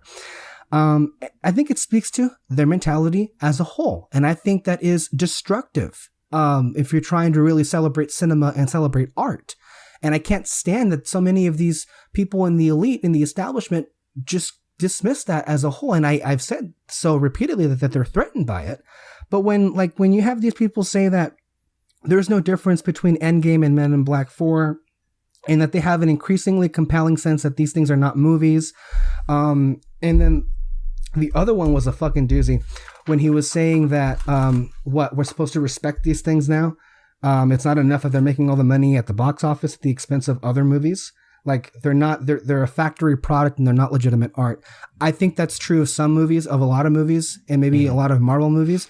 But I mean, I just think that speaks to the condescension and the elitism that comes down from these people who supposedly know all about art, which I would say are the people that awarded Bohemian Rhapsody 5 Oscars and gave Green Book Best Picture. Well, yeah, that's why I don't give a shit about what they say. So that's why it's like, we shouldn't, you know? And yet this is because they're the ones that want to preserve legitimate art. I'm sorry, but I think this last year's Oscar was a fucking travesty with what they awarded, you know? So that's what I'll say on that. I'm sure maybe there'll be more comments because, and I don't know if you've noticed this, Peter, but it's proven to be a long year. And it may be in this awards season may end up being more infuriating than last year's, depending on all of these different controversies with Irishman and Once Upon a. Well, look at what's happening with Joker and all that crap happening around right there, which you have still yet to see, and you'll tell us when you see it. There's also the stuff happening with Once Upon a Time in Hollywood. I mean, these are better films overall, but the controversies that are coming out of these movies, they're exhausting, and I think. It's because one or two dipshits writes an article and then everyone shares it around because they know it's controversial and they know it'll get clicks. It's manufactured controversy at its highest form. It really is. It is, but then they do become effective in terms of like this political game that we call the Oscars. Yeah, but I don't care about the Oscars. I say that as a way to expose them for the hypocrites that they are. Not that I care about them anymore. I don't anymore. even know if they're hypocrites. They're just idiots. Okay. All right, guys. Let's move on to, I think, what would be the third fuck you of the podcast. So much fun. So here we have Star Wars. Oh, bom, bom, bom, bom, bom. So, and I want you to just have your thoughts on what you read from Praxis and Making Star Wars. These are the two sources that have predominantly been the most, they're the most notorious leakers, and they've had, from what Peter tells me, the most consistency in the past. And by the way, right now they're getting quite a bit of backlash, and I think it's because a lot of people don't like what they're leaking, and to that I say, don't shoot the messenger, guys. I believe them. I hate the things they're leaking, but it's like they didn't write the fucking film, you know. they didn't make the movie. This, of course, could change if the movie comes out and then they're entirely wrong. Yeah, but like, okay, here's one thing. A lot of people thought that the film was going to come out today. Trailer was going to come out today. The trailer. Yeah, trailer, not the movie. Weeks ago, Making Star Wars was like, nope, it's going to be the 21st. Lo and behold, no trailer today. I can guarantee you it's going to be the 21st. So he was right on that. And there's been a lot of things where it's just like, I think 90% of the things they're saying are going to be true. They're going to be in the film. Which is horrible. I agree. I think it's terrible. Again, context can make it slightly less worse, but I don't see myself coming out of The Rise of Skywalker and saying it's good. What were some of the new updates that we got from well, I'll read them to you right now. What I was reading about... Yeah, because I don't fucking know. There's been several. I have them right here. I don't know which ones you're talking about. Well, there's been a lot of them, but the ones that I read about what was some updates as far as the leaks, and just a reminder, these are the people that leaked plot details Spoilers, of Rise of Skywalker. If you give a shit. Yes. If anyone's listening. Again, with the acknowledgement that maybe this is, again, these are leaks. We don't know if this is what's actually going to happen, but we've already mentioned that. So what's happening here is Dennis Lawson was on set, and there's been a lot of rumblings about Wedge Antilles being in the movie. Kylo Ren, more confirmation of him fighting the Knights of Ren with Anakin Skywalker's lightsaber, apparently. That's some of them that are saying. The Luke and Leia opening that you had originally read it's cut out entirely. Or maybe it was moved somewhere else, but it's been cut, and it's opening now with basically revealing the Emperor, I think, on the planet Exile. It's with revealing the planet the Emperor's on, and then all the fucking Star Destroyers rising to the sky. So, if December, when does it come out? 17th? No, we're 20th. sitting in I the think movie it's theaters. 20th. December 20th, yeah. So on the 19th, we're sitting in the movie theater, and if after the crawl it zooms down to a planet and starships start to rise, you will know, and we will know, that the leaks were 100% true. At which point I'm going to look at you and go, oh no.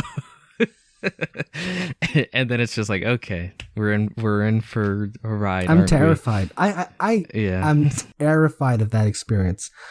Other stuff that was being talked about here is Rey apparently communicating with Obi-Wan and Ahsoka and some other Jedi of the past that are going to come and assist her. Apparently you're going to hear their voice like similar, I guess, to The Force Awakens. When you hear some voices, they're going to come to her and help her and guide her through the Force in the last moment. And they'll probably have a bunch of cameos, maybe even like Qui-Gon Jinn and shit like that.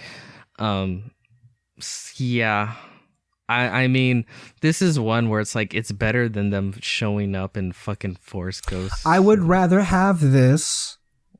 It's still fucking awful. Well, we'll see. I mean, yeah, you're right. But like, I would rather have this than having the literal Force Ghosts of Luke and Leia show up out of nowhere and help kill Palpatine. Well, again, I think everything just goes back to the fact that Palpatine's back. Like, it's like, I go like, wow, this fucking sucks. But it's like, what else are you going to do with Palpatine? You're just going to kind of do either the same shit or some really terrible shit that ends up going to be the same shit.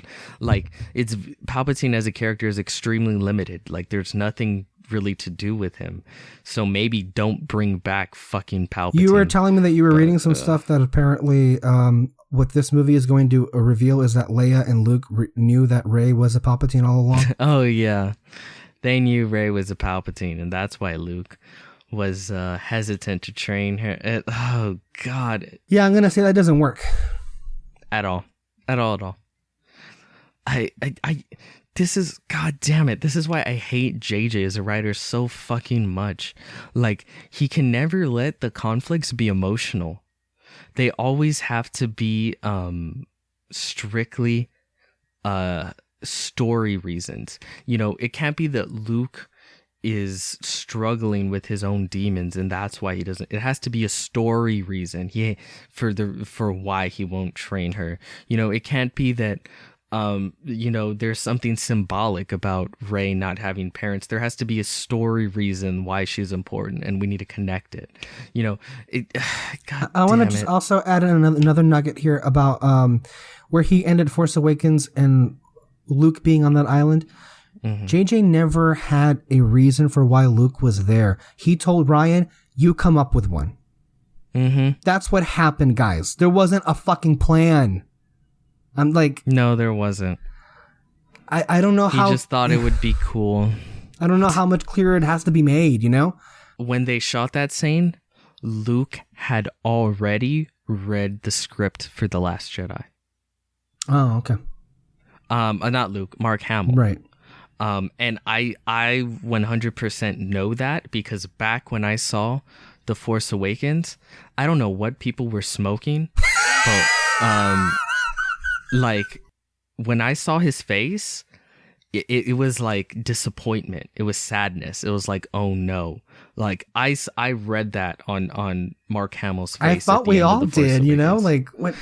People were like, actually, he recognized it's his daughter. And it's like, okay. No, but I know this because apparently in the original script, JJ had like rocks floating around him, you know, to show like, the Force is emanating off of Luke. But by then, Mark Hamill had read the script to Rian's, and he knew that he had cut himself off from the Force. So he was like, "Oh, JJ," and he's like, "Oh yeah, no, I already know. Like, we're not gonna add in the rocks or whatever." Yeah. I mean, the first part of the Star Wars discussion, I'll just say is that I feel this really. And I might say this may be the first opening words of my review if this in fact ends up being the film. But this is an amazing showcase for the everlasting incompetence of J.J. Abrams. Because everything that is being said off in the interviews, and I think he's genuine about this, is that they didn't make this movie to undo The Last Jedi. And yet, what does he do? He, by accident, happens to make a movie that completely destroys Last Jedi. I know, like, I don't think he does it. And I know a lot of people are probably going to say, oh, he hated The Last Jedi, he did it on purpose. I genuinely think this is just the filmmaker that he is. This is the kind of storyteller he is. He's fundamentally like the opposite, I feel, of Rian Johnson. And that's probably good going from The Force Awakens to The Last Jedi, but going from The Last Jedi to Episode 9, I think you need someone that'll take it and push it forward, not take it and move backward. Which JJ, I think, only knows how to move backward when telling stories. Yeah. And then speaking of Rian Johnson, we have some recent comments that he made. I believe he's doing a lot of press right now for his upcoming film Knives Out, which we will have a review for. That's the real Rise of Skywalker as far as I'm concerned. That's going to come out. And he said in regards to, he was asked about his supposed trilogy that was announced 2 years ago, about 2 years ago. Before The Last Jedi came out. Yeah. And he says this. Well, we'll see. That's not a good sign. Well, we'll see. I'm still talking to Lucasfilm. They're figuring out what they're doing, and we'll see what happens. But I'd be thrilled if it happens. And I'm working on my own stuff, too. Ooh, that last one really killed it for me. I'm working on my own stuff, too, because that really tells... That's, to me, that's the real nail in the coffin right there. Yeah. That's over. And before we move on to this disgusting revelation, you had said to me that because we had done a story that you had told us about that I think it was practice for making Star Wars. That there were you had the way that we reported it was that Kevin Feige was going to replace Kathleen Kennedy, and what you're saying now is that there are rumblings that inevitably, I am inevitable. Kevin Feige is going to. He walks into the studio with his fucking glove. Pow. Kathy's gone. Yeah. So just again, these are leaks, rumors. Maybe don't take them too seriously. But if they are, what do you make of I think that? it's just from what it seems like, it was like people, one of his leakers, or maybe people in the company theorizing that this is something that could happen. Which we do want to say that when the story broke in the Hollywood Reporter, the official sources were saying that some see this as further integrating Kevin Feige into Lucasfilm. Yeah, and of course Disney would want that because... but I guess what he's also hearing is that basically everything's up in the air. I don't think you're going to get anything definitive Star Wars until we get the box office for the Rise of Skywalker. Like basically everything's relying on the box office for Rise of Skywalker, which is why I'll go see that film 50 times. Yeah, absolutely. Well, we'll see. Do we even know if the Benioff and Weiss thing is still happening? No clue. Because I mean, they bragged about that shit, and then Game of Thrones happened, and then Game of Thrones happened, and then they've been. Peter, kindly remind us, because you actually did a deep dive into this, the works of Benioff and Weiss as writers, because you actually. Oh, their shit. I don't think they've done a single good thing besides Game of Thrones. There was X-Men Origins Wolverine. Right, was one of them. There was I don't know them off the top of my head, but I remember going down the list and just going like, ooh. Well, David Benioff, one of them, was a co-writer on this week's bomb, Gemini Man. So yeah, there's that. Which didn't just bomb, got terrible reviews as well. Yeah. So it was a critical financial failure. So it's like, you have to also wonder, fuck, Kathy, why do you keep, like, if I were Bob, I'm like, Kathy, why do you keep picking people that suck? Like, or that have like, it's so weird, right? Because like it's as if the stars align where Kathy makes what would be an otherwise brilliant choice, and yet it's revealed to be the worst fucking choice. She gets in the way too, though. Like if she had let the Lego Movie guys, Phil Lord and Chris Miller, make their solo film, oof, that would have been great. I think people would have loved it. Then again, there are positive attributes. She didn't get in the way of Rian Johnson. Yeah, and then everyone hated it. She even asked him to come back. Like, Rian Johnson was Kathy's first fucking choice to come back and do episode 9 after the firing of Colin Trevorrow. Yeah. Oof. So I guess that's not happening either, and I guess that Star Wars is done for me. Yeah, for me too. Yeah. Oh, yeah. Especially if Kevin Feige ends up being the one that replaces Kathleen Kennedy. Before we go, there is something else that we should talk about. And that is the Rant by Freddie Prinze Jr. about Star Wars. Okay.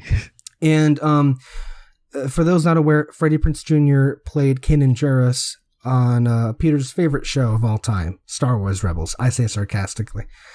No, Freddie Prinze Jr. is a lifelong Star Wars fan, and I believe, as Peter told me, he was one of those that got a lot of heat from fans because he implied that people didn't like the fact that Han Solo gave the Millennium Falcon to a girl. I mean, yeah. I think that's pretty fucking obvious. When like 90% of the angry films of Disney Star Wars are their cases, quote unquote, forced diversity and politics.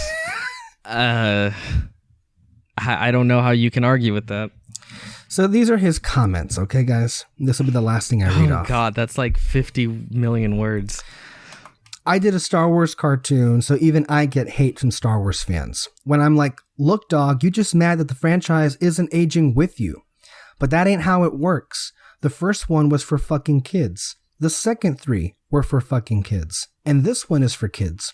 You're just pissed off that Han Solo gave the fucking Millennium Falcon to a girl. That's it. Because Luke Skywalker is Cinderella or Sleeping Beauty, okay? He can talk to things that don't speak English and understand what they're fucking saying. He gets a fairy godfather instead of a fairy godmother who teach him how to be the best Jedi in the world in no time fucking flat. And everybody is like, look, I know more about the Force than most people because Dave Filoni taught me and George Lucas taught him. And all of these video games have fucked people up on what the Force is. Like, Luke's skill doesn't dictate whether he wins or loses.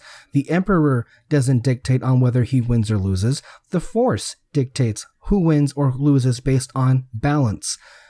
And here's the quick version on how to explain it to all these people who fucking think they get to decide. If you want to do this like time-wise, Palpatine and you would say Yoda are the smartest too.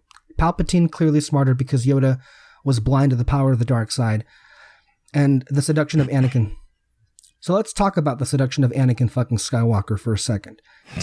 If the Emperor, the smartest dude in the universe, knows that the Force dictates this, if he kills who he sees as a rival, Anakin, he knows that the Force is just going to fucking correct that. Because the Emperor knows this.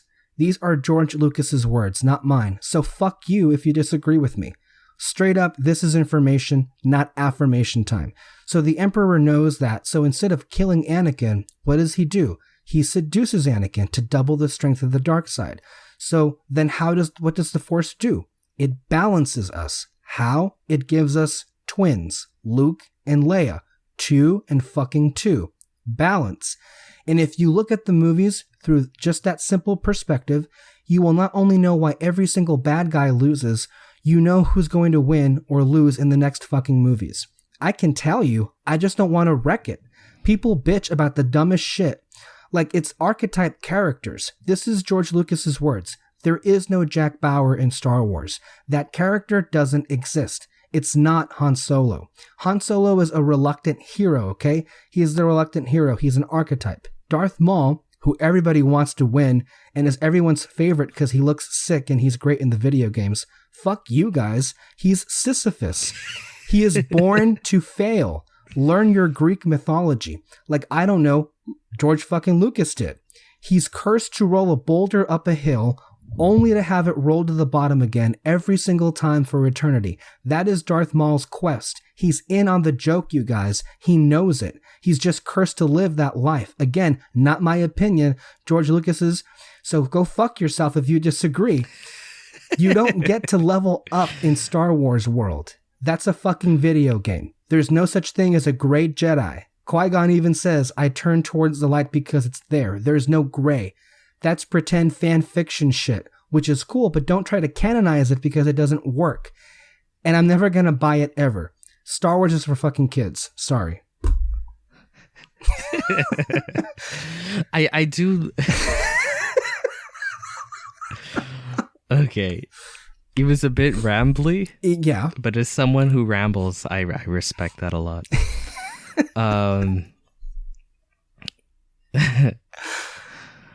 Oh man, where do you start? There's certain things that I just wholeheartedly agree with, like the fact that it is myths and legends, and like there is certain tragedy to certain characters where there is no winning for them. Their curse is their existence, so to speak. You know what I mean? Mm-hmm. Like Darth Vader is a tragedy. It is the story of Anakin Skywalker is, and there's no escaping that. You know, it's almost set in stone. You know, it's fate. It's written in the stars. Blah blah blah. All that jazz. And I agree a lot with that. I agree because people never shut the fuck up about like gray Jedi shit. And I guess it can be interesting. Like there's some theories that I've heard and it's like, that's kind of cool.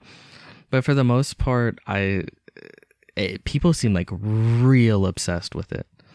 Like real obsessed with it. And it's weird. And I don't like it. Like it's never been canon ever. And they blame Disney for being the ones to throw it out. But George Lucas, and by the way, your precious Dave Filoni said this, I don't know, 1,000 times when they were doing Clone Wars behind the scenes featurettes for those like 6 years I was on TV. He said, the EU is not and never has been canon. George Lucas has said so.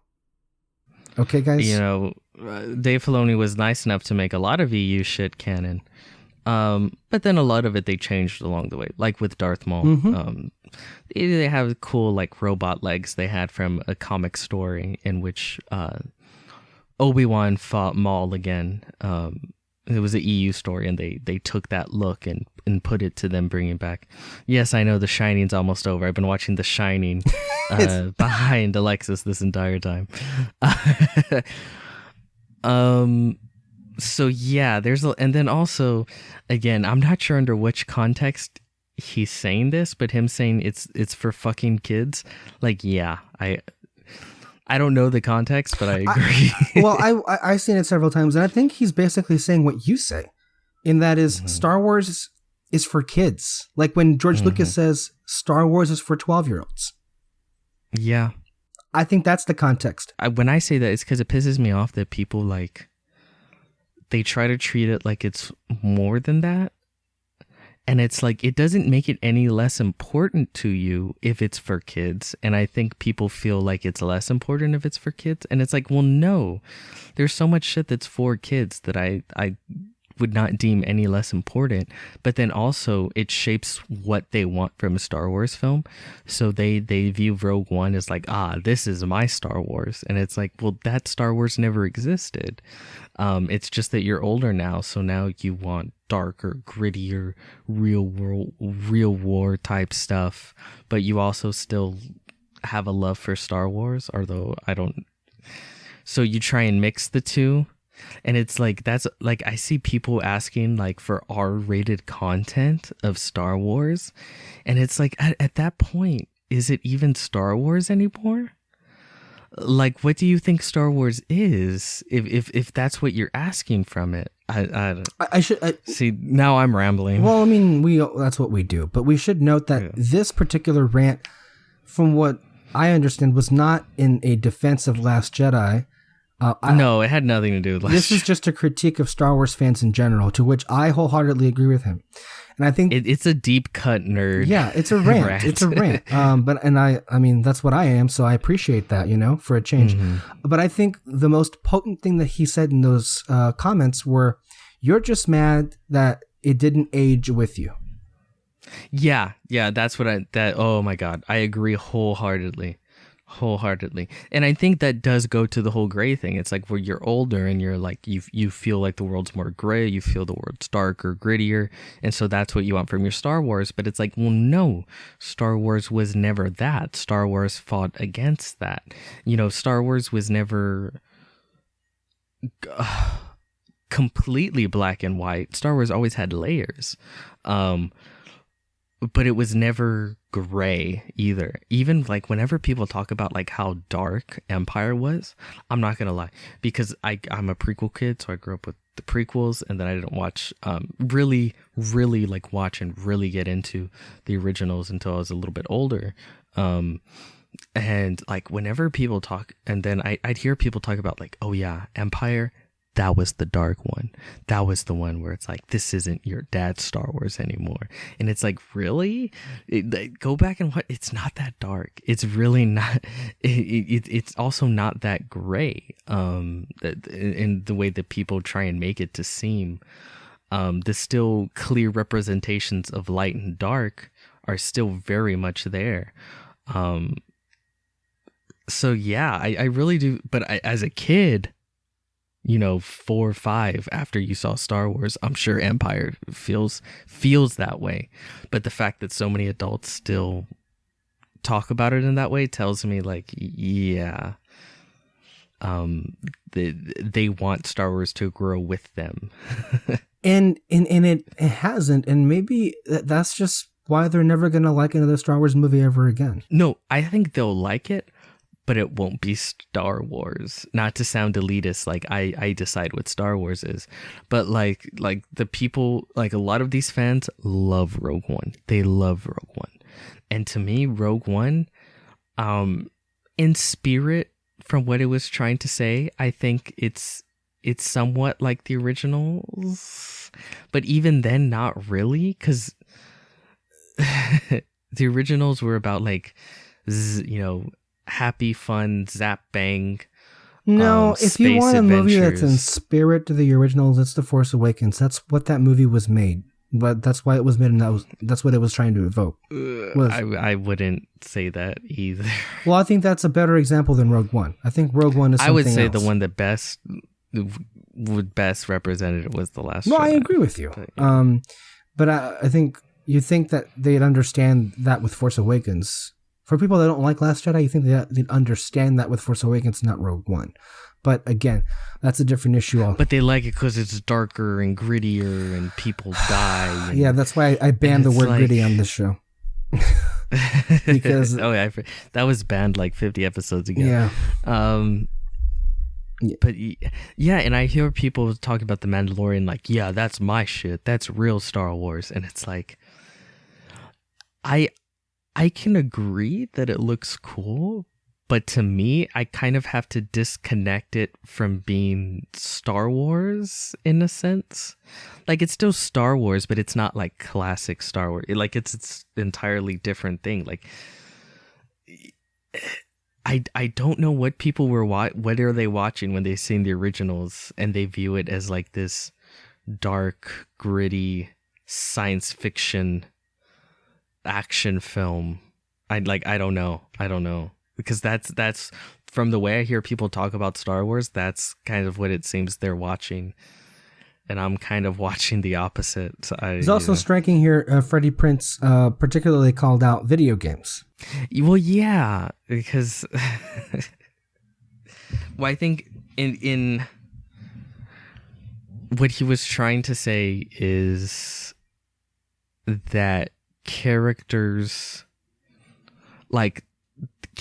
destinies are basically already fulfilled or planned out. You know what I mean? Yeah. And it's just like the Force willing these stories to do the bidding or to act them out. You know what I mean? Mm-hmm. But it's like religion, right? Like if you're a Christian, your whole thing is God knows everything. And like the end is already written out. You know what the apocalypse is going to happen. You know God is going to win in the end, and everything's kind of written out. And then like everything sort of goes through him. And I think he's sort of insinuating that like through the Force.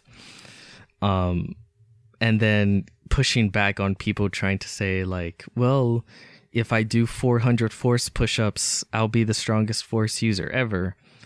And it's like, not necessarily how it works. I feel like you really just don't remember those movies if that's what you got out of it, you know? Yeah. Like, Luke was doing a lot of physical work, or workouts, whatever, in Empire, but it was never about being physical. I feel like if you pay attention, you'd understand. That's the whole point of Yoda, isn't it? You know, like... Yeah, it was just about pushing him mentally, because Luke was someone that broke mentally very quickly, and Yoda was trying to fix that. And again, Luke saved the universe, but he was probably the least strong Force user in the galaxy at the time that he saved the galaxy. So yeah, but the people, I really do think people view Star Wars through like a video game lens. Through like they want to see a million Jedi with lightsabers, and they want to see them do the flips and these cool moves, and then like superhero Force powers. Like they want the Battle of New York, but with like Jedi. Yeah, I can't get behind that, because not only that's not what Jedi are. Not only is that a clear misunderstanding of what Star Wars is and what it always has been, but at least the original films. Yeah. I think you can make an argument that other Star Wars media became that. I agree with you, but I think especially the EU. In its truest form, in its original form, that's not what Star Wars was. And I think here you have an unintentional consequence of the power and might of the Marvel Cinematic Universe, because you're basically seeing a franchise's fans wanting to see their franchise be exactly like that other franchise. Speaking of, I remember, and this was like years ago, like a couple years ago. I think it was Collider. They had their like mail-in questions, and one of the questions was like, do you think that Star Wars will have their Avengers film where they have several Star Wars films build up and lead to one big Star Wars film where all of them cross over? Which is why I don't like Kevin Feige taking over Star Wars if that's what happens, because that's exactly what they're gonna do. And I remember at that time thinking like, oh no, so stupid. Like, is this person okay? Like, who's taking care of them? Because like, that's such a stupid question. Like, and shit. And I remember I don't remember who answered the question, but they were just kind of like, well, I mean, the Star Wars films are, if you're looking for what their Avengers films are, it's called Star Wars. Like, and it's like, people can't understand that this, God damn it. Is this the third fuck you of the night? It's yes, okay. I think so. Okay. I won't say it because you did it for me, but it's like, Marvel is a square hole and Star Wars is a round peg, and you know, like, audiences and fans just want to shove it and make it fit, and I feel in order to do that you have to fundamentally change what Star Wars is. But I think Star Wars fans are already there as far as wanting that.